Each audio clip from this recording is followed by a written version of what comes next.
नमस्कार दोस्तों, ocean network में आपका स्वागत है। आज हमारे साथ एक खास मेहमान जुड़ रहे हैं चीन से, सुमित जैन साहब, और उनसे 3 अहम और बड़े दिलचस्प मुद्दों पर चर्चा करने वाले हैं। ये मुद्दे हैं राहुल गांधी, और सबसे पहले राहुल गांधी का नाम मैंने लिया है तो इसका मतलब समझ लीजिए आप कि उनकी जो हाल की केदारनाथ यात्रा है और ये जो सीजनल भक्ति वो दिखाते हैं, इस पर हम लोग चर्चा करने वाले हैं। दूसरे, प्रधानमंत्री नरेंद्र मोदी के बारे में प्रशांत किशोर ने कुछ टिप्पणियां की हैं, उन पर चर्चा करेंगे। तीसरे, योगी आदित्यनाथ अपनी पूरी कैबिनेट के साथ अयोध्या पहुंचे और उनके अयोध्या पहुंचने की तारीख है 9 नवंबर। 9 नवंबर याद करिए, 2019 में इसी तारीख में सुप्रीम कोर्ट ने रामलला का मंदिर बनने का रास्ता साफ किया था, और यही वो तारीख थी 1989 में जब पहली बार वहां शिलान्यास का कार्यक्रम रखा गया था। तो 9 नवंबर का एक खास महत्व है। योगी आदित्यनाथ का अयोध्या दौरा भी इसका एक खास महत्व है। अगले 4 दिन वहां पर 21 लाख दिए जलाने का कार्यक्रम होने वाला है, जो एक वर्ल्ड रिकॉर्ड बनेगा सरयू के किनारे। तो इसके मतलब क्या हैं और क्या संदेश और संकेत हैं? बहुत सारे लोग हैं जो इसको राजनीति से जोड़ने की कोशिश करते हैं, पर भारतीय जनता पार्टी हमेशा से यही कहती आ रही है कि ये हमारा जो सांस्कृतिक गौरवशाली इतिहास है, उससे जुड़ी हुई घटनाएं हैं, उससे जुड़ी हुई चीजें हैं।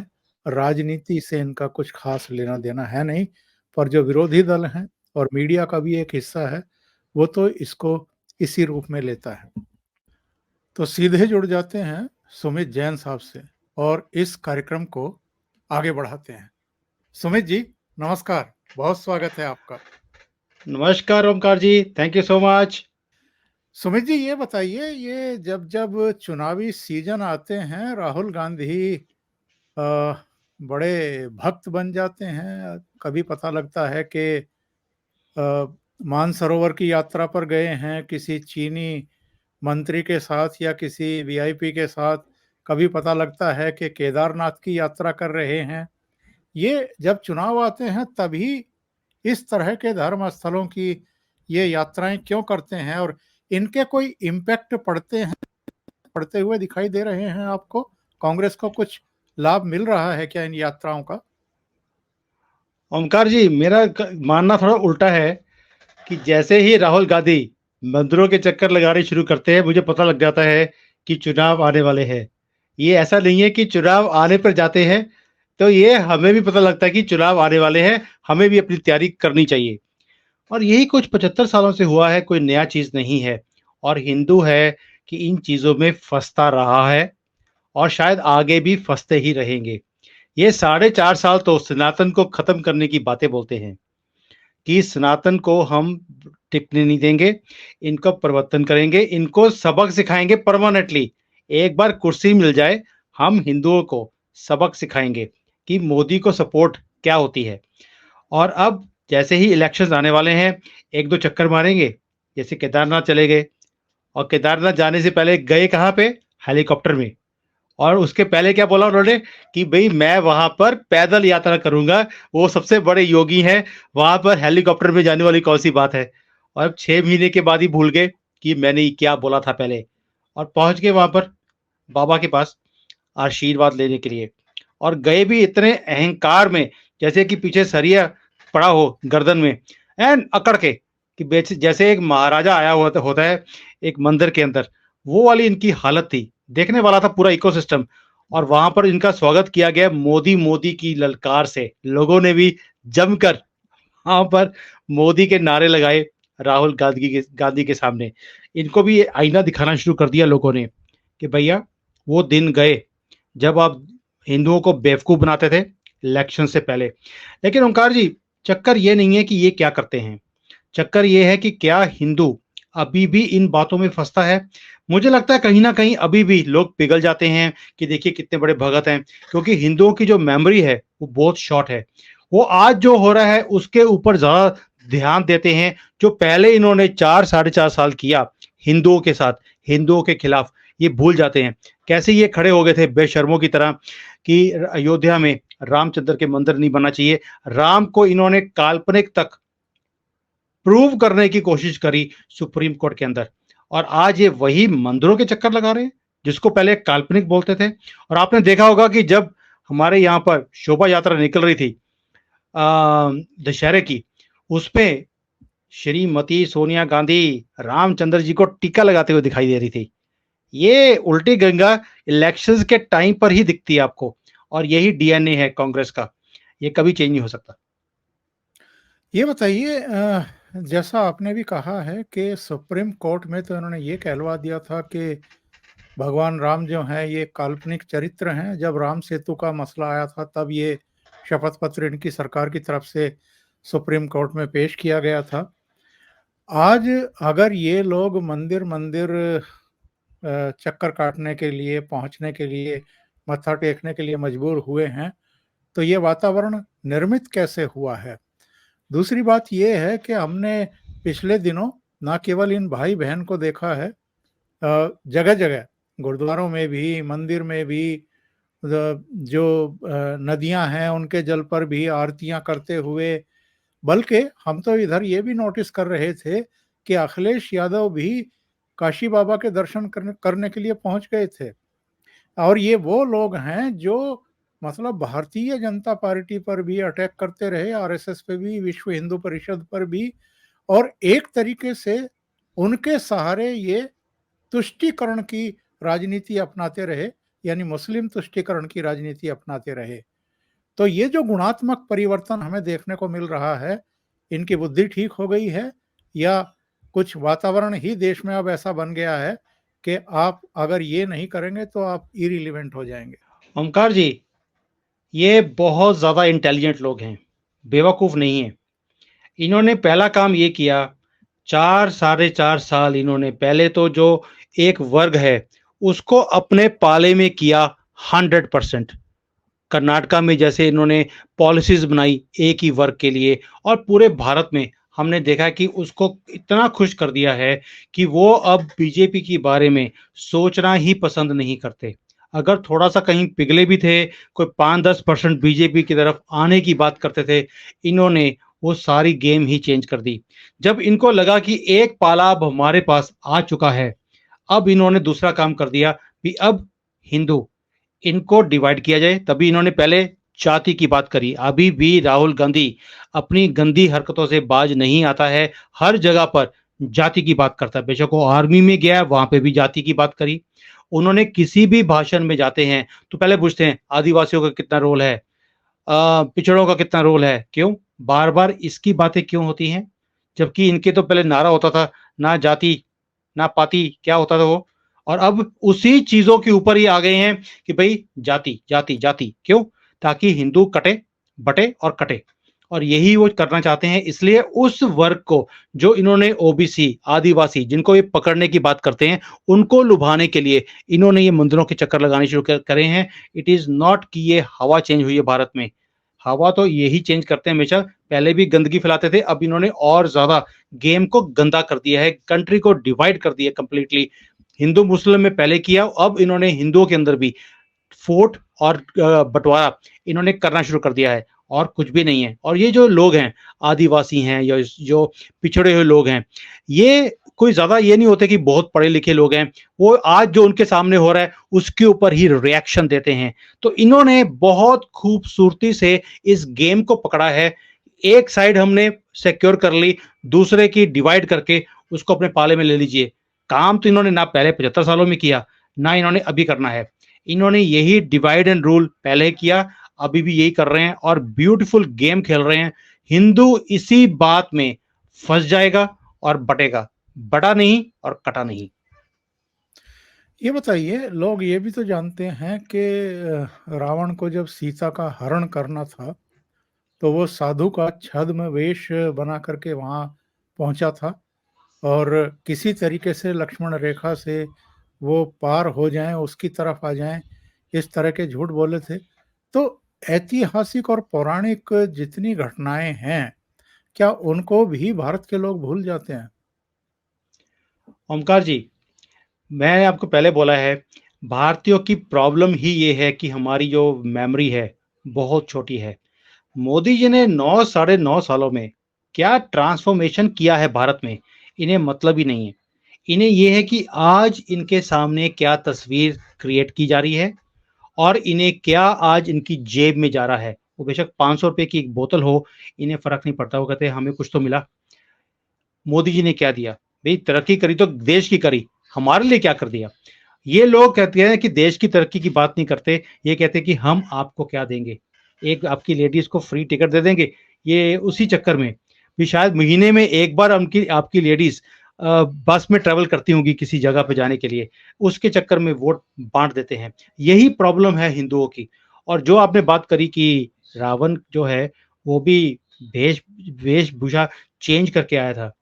अगर आपने राहुल गांधी की रीसेंट फोटो देखी होगी, वो दाढ़ी लगी होती है, माला डली होती है, माथे पे टिक्के होते हैं, ऐसे लगता है साक्षात रामचंद्र जी उतर के आए हैं नीचे। क्योंकि उन्होंने छवि ही ऐसी बनानी शुरू कर दी कि भई मेरे से ऊपर कोई भी नहीं।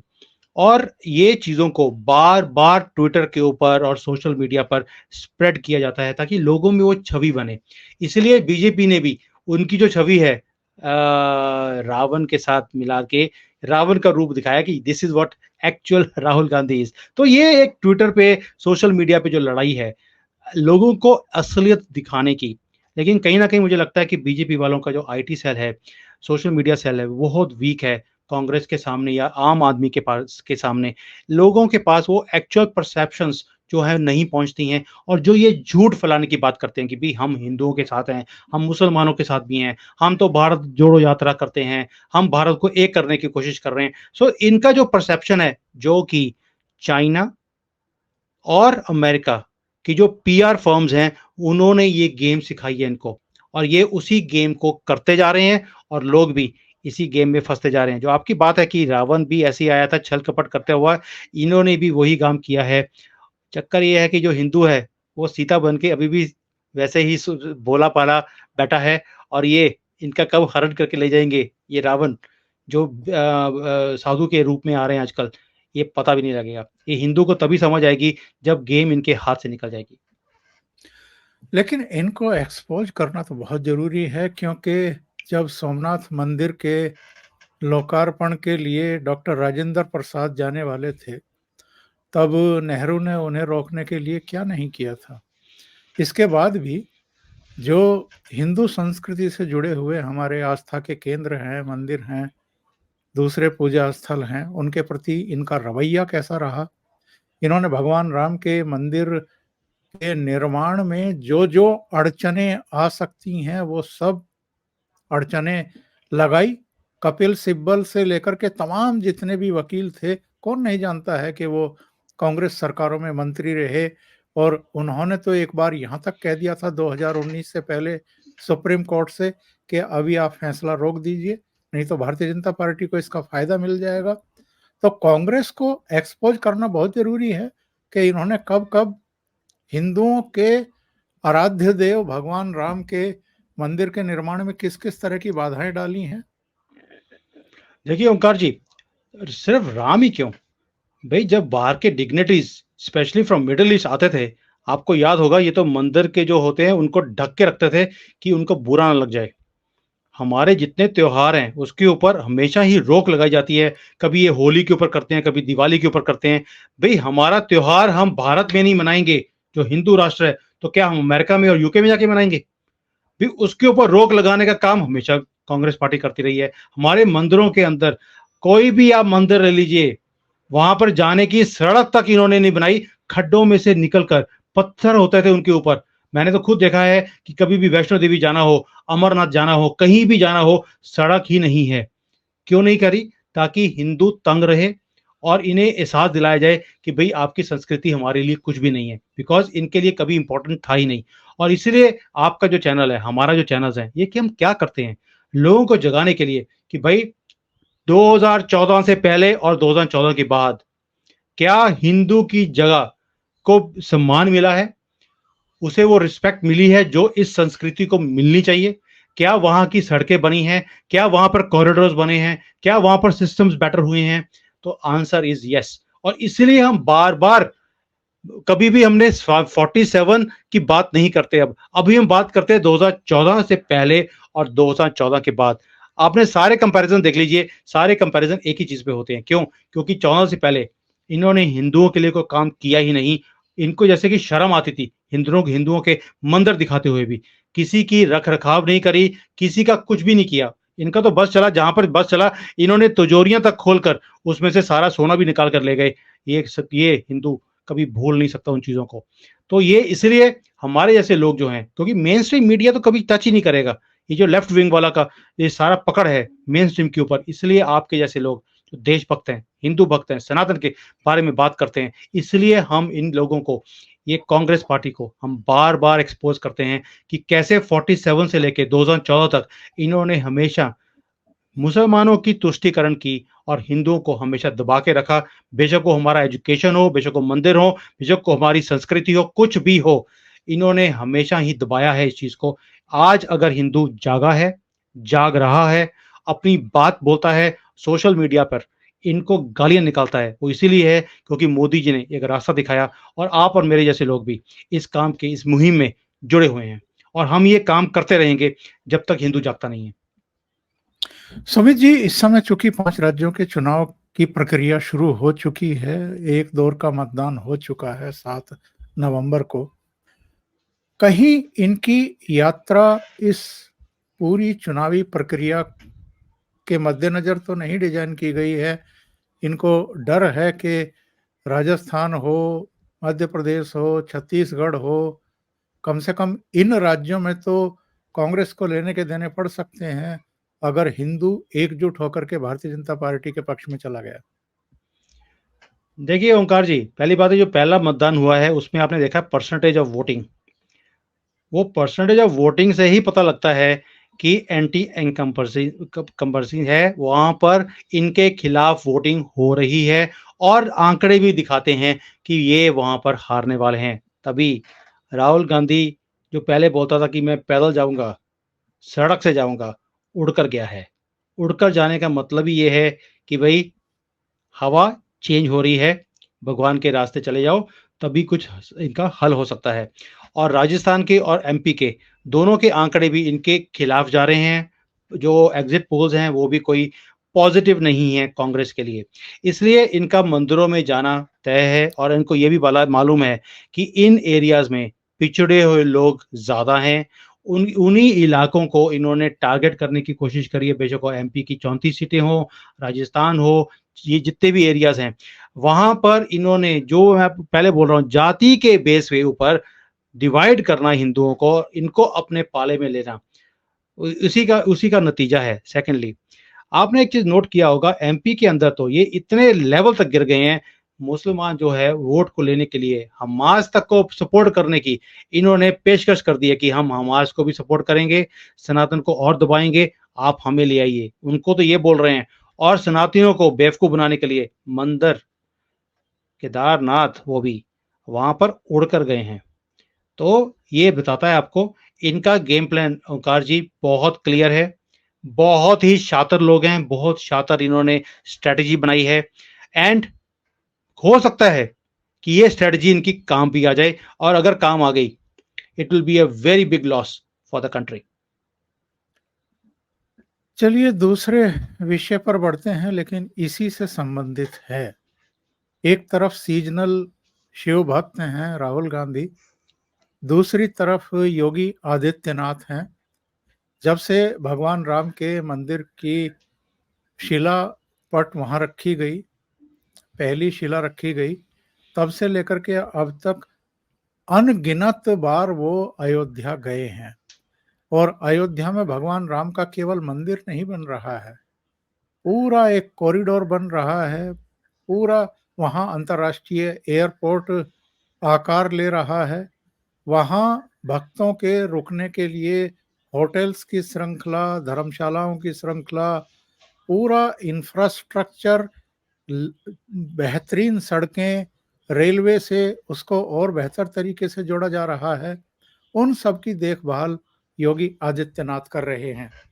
और नरेंद्र मोदी के बारे में तो ये कहा जाता है कि जब भी वो इस तरह का कोई पर्यटन स्थल या धर्म स्थल विकसित करते हैं, उसका रूप स्वरूप बदलते हैं, तो फिर ये भी देखते हैं कि आर्थिक तौर पर भी वो पूरी तरीके से संपन्न हो। जैसे सरदार पटेल की जो विश्व की सबसे ऊंची प्रतिमा उन्होंने बनवाई, वहां पर जिस तरीके से बहुत बड़ी संख्या में अब पर्यटक जाने शुरू हुए हैं, तो बताते हैं कि आसपास की पूरी सूरत और सीरत बदल गई है। इसी तरीके से काशी विश्वनाथ मंदिर का कॉरिडोर जब से बना है, तो वहां पहुंचने वालों जो पर्यटक और भक्त हैं, उनकी संख्या कई गुना बढ़ गई है। तो उनको पता है कि अयोध्या में भी जब भगवान राम के मंदिर के कपाट खुलेंगे, तो पूरी दुनिया से भगवान राम के जो भक्त हैं वो वहां पहुंचेंगे। उसकी पूरी तैयारियां हो रही हैं। तो एक तरफ तो ये सीजनल शिव भक्त हैं, और दूसरी तरफ दिन रात एक करने वाले योगी आदित्यनाथ हैं। तो क्या एक मूलभूत अंतर आप अप्रोच में देखते हैं? देखिए, एक है चुनावी मेंढक और दूसरे हैं एक्चुअल में काम करने वाले। देखिए, पहले तो हमें बात शुरू करनी चाहिए जय श्री राम से। 500 साल के जय श्री बाद राम। बिल्कुल। भारत के अंदर जय श्री राम का नारा गूंजेगा। शायद हमारे पूर्वज कितनी पीढ़ियां इस आवाज को सुनने के लिए भी तरसती रहीं और चली गई। और ये हमारी खुशनसीबी है कि हम इस जिंदा होते हुए इस टाइम को देखेंगे जब ये सपना हम भारतीयों का, हम सनातनियों का, हम हिंदुओं का ये पूरा होगा। और योगी नाथ ने वहां पर जाकर, जैसे अभी वहां बैठकर मीटिंग कर रहे हैं, 4 दिन की मीटिंग है। आप समझ लीजिए कि एक तरह से हिंदुओं का पावर सेंटर बनने वाला है। तभी मीटिंग्स वहां पर हो रही हैं। आगे से शायद सारी मीटिंग्स वहीं पे होनी भी चाहिए, क्योंकि यही हमारा पावर सेंटर है पूरे भारत का। और यहीं से हमने अपने भारत को प्रोजेक्ट भी करना है। भाई, अगर क्रिश्चियंस ने जाना हो पावर सेंटर में, वो वेटिकन में जाएंगे। मुसलमानों ने जाना होता है तो मक्का मदीना जाते हैं। हिंदू कहाँ जाएगा? भारत में जाएगा। और भारत में जो हमारे पावर सेंटर्स हैं, इन्हीं में जाएगा। वो काशी विश्वनाथ हो, अयोध्या जी हो, मथुरा जी हो, और कोई जगह नहीं है हमारे पास। और उसका जो शिलान्यास हो रहा है अभी 22 जनवरी को, मेरी भी कोशिश है कि मैं भारत में आऊं और इसका पार्ट बनूं, इस ऐतिहासिक मोमेंट का, ताकि जो मेरे पूर्वज इसको देखना चाहते थे, नहीं देख पाए, उनका सपना शायद मेरे ही आंखों के थ्रू पूरा होगा। और ये मोमेंट मैं भी एंजॉय करना चाहूंगा। तो ओंकार जी, ये जो एक्चुअल में काम हो रहा है हमारे सनातन के लिए, हमारी सभ्यता के लिए, इसका पार्ट हम भी बन रहे हैं। और योगी आदित्यनाथ जी ने एक चीज कर दी है कि वहां पर बैठकर पूरी कैबिनेट की मीटिंग हो रही है। प्लानिंग होगी कि कैसे कैसे काम करना है, क्योंकि टाइम बहुत कम रह गया है जब इसका फॉर्मल इनॉग्रेशन होगा। और पूरी दुनिया से मेरे तो ऑलरेडी कई रिलेटिव्स हैं जो यूके में रहते हैं, अमेरिका में रहते हैं। They are also coming in January end, कि भाई वो भी इसका पार्ट बनना चाहते हैं। और आपकी बात बिल्कुल सही है कि मोदी जी जब भी कोई काम करते हैं, इट्स अ कंप्लीट पैकेज। ये नहीं कि आपने मंदिर बना दिया, बाकी सारी चीजें छोड़ दी और किसी भी व्यवस्था का ध्यान ही नहीं रखा गया। ऐसा कुछ भी नहीं है। मैंने देखा कि 10-10 किलोमीटर दूर भी होटल्स बन रहे हैं वहां पर, क्योंकि उन्हें मालूम है कि एक इन्फ्लक्स ऑफ पीपल आएगा और ये हमारा पावर सेंटर बनने वाला है। This is from where Sanatan will be reinvented again, या रीप्रोजेक्टेड, जो कहीं फाइलों में दब गया था। बहुत सही बात आपने कही है। और कार्यक्रम के अंतिम चरण में हम लोग एक प्रशांत किशोर का इंटरव्यू में देख रहा था, और उसमें उन्होंने कुछ बहुत ऐसी बातें कही हैं जिन पर निगाहें ठहर जाती हैं, और सोचने के लिए हम बाध्य होते हैं कि जो पीके के ऑब्जर्वेशंस हैं वो ऐसे ही नहीं हैं, और उनका हम्म। अगर एक अपना स्थान है तो वो भी ऐसे ही नहीं है। उनका कहना ये है कि 2024 की तो भूल जाइए, आगे भी मोदी को हराना जो है वो असंभव है, नामुमकिन है। ये शब्द का प्रयोग उन्होंने किया है। और हम्म। इस शब्द का प्रयोग जब वो कर रहे हैं, तो उनका कहना ये है कि मुझे ये बता दीजिए कि मोदी की टक्कर का कौन है विपक्ष के पास? 15 साल ये आरएसएस के सेवक के रूप में, प्रचारक के रूप में काम किए हैं। 13.5 साल ये गुजरात के मुख्यमंत्री रहे हैं। उससे पहले संगठन का काम इन्होंने 15 साल किया है, यानी आरएसएस में 15 साल, 15 साल संगठन में, 13 साढ़े 13 साल गुजरात के मुख्यमंत्री और अब 9.5 साल से प्रधानमंत्री हैं। यानी 40 साल, 45 साल की इनकी कुल मिलाकर के सेवाएं हैं और निचले स्तर से लेकर के, यानी आम पब्लिक के दुख दर्द से लेकर के और उद्योगपति या दूसरे जितने भी सेक्टर हैं, उनकी भी जो परेशानियां हैं, समस्याएं हैं, उनको ये बहुत अच्छे तरीके से जानते और समझते हैं और 24/7 काम करने वाले हैं और केवल देश के बारे में सोचने वाले हैं। तो इनका मुकाबला कौन कर सकता है और इनको कौन हटा सकता है? देखिए ओमकार जी, उनकी स्टेटमेंट वाकई में मैं एक बार तो हैरान रह गया था कि ये किशोर जी बोल रहे हैं, because he is known to be anti Modi also. और जैसी जैसी उनकी स्टेटमेंट्स आती हैं, लेकिन जैसे उन्होंने समझाया कि मोदी है क्या चीज और इन्हें हराना मुश्किल क्यों है। एक तो जैसे उन्होंने बात करी कि ये इतना ग्राउंड रियलिटी के साथ जुड़े हुए हैं, क्योंकि 30 साल इन्होंने झक मारी है। बेशक वो आरएसएस हो, बेशक वो संघ हो, या जो ग्राउंड के साथ, गरीबों के साथ इन्होंने ग्राउंड वर्क किया है, उसका उससे पता लगता है कि कितना ये राजनीति को समझते हैं, लोगों की प्रॉब्लम्स को समझते हैं और उसका सॉल्यूशन भी ढूंढने के लिए ही लिसन्स टू एवरीबॉडी कि मुझे इसमें क्या करना चाहिए। अब आपको मालूम है कि हमारे जो ये मेंढकी जो हेलीकॉप्टर में केदारनाथ चले गए अभी रिसेंटली, इनको आप कुछ बताने की बात करें तो कहते हैं I already know, don't tell me. तो वो सुनना ही नहीं चाहते, तो परम बिकॉज ज्ञानी। वो परम ज्ञानी हैं। लेकिन मोदी जी ऐसे हैं, बार बार एक चीज को सुनते भी हैं, अगर किसी ने बताया है ही लिसन्स, ही अंडरस्टैंड्स। और मैंने उनको देखा है कि जब यहाँ पर भी चाइना में एक बार आए थे तो when he was sitting there, he was saying कि भी आपकी प्रॉब्लम्स क्या हैं। उन्होंने अपना भाषण देने की कोशिश नहीं करी, उन्हें हमने हमसे पूछा कि आप चाइना जैसी कंट्री में रहते हैं, क्या काम करते हैं, क्या दिखते हैं, भारत की सरकार से आपको क्या चाहिए। So that means he wants to understand कि मैं अपने लोगों के लिए क्या कर सकता हूं। ये बहुत बड़ी चीज है। और दूसरा मैंने एक और चीज नोट करी जो किशोर जी ने बोला है, ही इज वेरी डिसिप्लिन्ड। अब ये जो चीजें, एक तो आपको पूरे कंट्री की समझ हो, दूसरा आप डिसिप्लिन्ड हो, तीसरा आप सुनना भी चाहते हो कि भाई देश को क्या चाहिए। ये नहीं कि मैं बताना चाहूं आपको कि भाई मैं आपसे क्या चाहता हूं। इन्होंने हमें भी बताया, ओंकार जी ही, मोदी जी जब चाइना में आए इन्होंने हमें भी बताया कि ये हमसे क्या चाहते हैं, लेकिन पहले हमसे पूछा कि आप हमारे से क्या चाहते हो। तो ये एक फर्क है। और इसलिए जब मोदी जी ने भाषण एंड किया यहाँ पर चाइना में, इन्होंने बोला मैं चाहता हूं कि जब भी आप भारत में आए, आप कुछ चाइनीज को अपने साथ में लेकर आए, उन्हें भारत दिखाएं। आप बिलीव कीजिए, मैं यहाँ पर इतने बड़े बड़े लोगों के ग्रुप्स को लेके गया हूं भारत में, सिर्फ इसलिए कि मोदी जी ने बोला है। और वो क्यों? बोलने के लिए तो पहले भी बहुत मंत्री आए यहाँ पर, बहुत कुछ बोल कर गए, लेकिन हमने सुना नहीं। क्यों? क्योंकि ये हमारी बात नहीं सुनते थे। इन्होंने हमें कभी पूछा ही नहीं कि आपको क्या चाहिए। जब मोदी जी ने हमसे पूछा और हमें हमें भी विश्वास हुआ कि जो हम अपनी ऑप्शंस को या अपनी प्रॉब्लम्स को बता रहे हैं ये कुछ करेंगे, तो उसके बाद जब मोदी जी ने बोला कि आप चाइनीज को भारत में लेके आइए और भारत दिखाइए, हमने भी उनकी बात को सर आंखों पर रखा और उसको पूरा भी किया। तो ये एक फर्क है जिसके कारण मोदी का मुकाबला ही नहीं है। और जब वो बोलते हैं कि if not Modi then who, then answer doesn't come also. It looks like line यहीं से शुरू होती है, यहीं पे खत्म होती है। 3-4 बातें उन्होंने और कही हैं। उनसे ये पूछा गया था कि शक्ति क्या है मोदी की, तो उन्होंने कहा था कि एक तो नो डाउट हिंदुत्व, दूसरे मोदी का व्यक्तिगत करिश्मा और तीसरा उन्होंने कहा कि एक लाभार्थी वर्ग।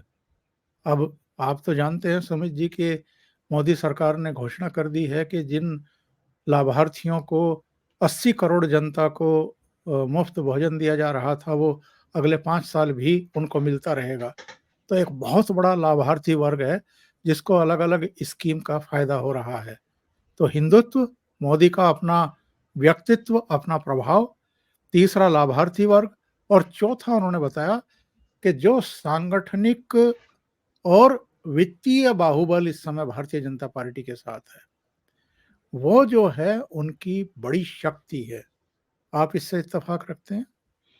देखिए, मोदी जी को जैसे हमने पहले बात किया कि जो ऑपोजिशन वाले हैं, इन्हें मालूम है कि गेम को कैसे अपने पाले में करना है, पॉलिटिक्स है। सबने अपने आंकड़े लिए हुए हैं कि मुझे कौन से वर्ग को अपने साथ करना है, कौन सी स्कीम निकालनी है ताकि ये हमारे पाले में आए।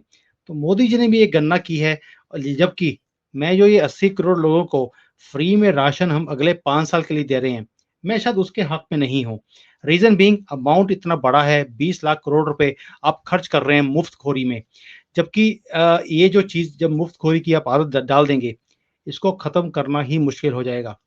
आपको याद होगा कि जो आरक्षण था वो भी शायद 10 सालों के लिए शुरू किया गया था, आज तक वो स्यापा हमारी गले से उतरता ही नहीं है। अब तो बिहार में उन्होंने अनाउंस कर दिया कि शायद 75% वो आरक्षण देने वाले हैं।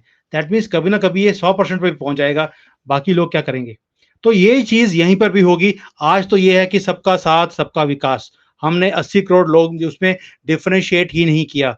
जैसे ही ये कभी ना कभी बीजेपी हारेगी, ऑपोजिशन के पास गेम जाएगी, इन्होंने उसके अंदर भी यही जाति या और धर्म को डालकर इन्होंने बोल देना ये सिर्फ जी इनके लिए, हिंदुओं को ये स्कीम नहीं मिलेगी, और हमें मालूम है ये कुछ होने वाला है। दैट मीन्स ये और गंदी गेम होती जाएगी। शायद मोदी जी ने एक गलत रास्ता पकड़ लिया है, but anyways this is politics. हर एक आदमी अपने अपने आंकड़े को बनाता है। बट जो किशोर जी ने बोला कि ये जो वर्ग हैं जो मोदी जी ने अपने पकड़े हुए हैं अपने, is absolutely right in that analysis कि ये सारे लोग मोदी जी को सपोर्ट करने वाले हैं, या मैं कहूंगा majority of that will support Modi ji, और इसलिए इनको हराना असंभव है।